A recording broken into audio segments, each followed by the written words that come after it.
¿Por qué han hecho ustedes esta chapuza? Yo espero que usted me lo explique, no a mí, que se lo explique a todos los aragoneses quién va a atenderlos cuando necesiten atención sanitaria en nuestra comunidad autónoma. Albarracín del Campo, gracias al Gobierno de Javier Lambán, tendrá una ambulancia 24 horas al día, 365 días al año. Que no, señora consejera, no. Que Albarracín ya tiene hoy una ambulancia 24 horas al día, 365 días al año. Ustedes se deben pensar que los 236 municipios de Teruel nos apellidamos del Campo.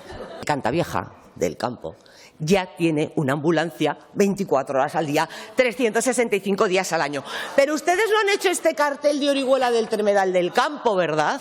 Porque no podían poner que Orihuela del Tremedal del Campo tendrá 24 horas de ambulancia, porque no las va a tener. Y no han hecho este cartel de Alcoriza del Campo, ¿verdad? Porque no podrán poner que Alcoriza del Campo tendrá una ambulancia 24 horas al día, 365 días al año, porque Alcoriza y Orihuela del Tremedal ven con ustedes, con su pliego y con su gestión, recortados sus servicios sanitarios a la mitad, al 50%. Concluya, por favor. Señora consejera.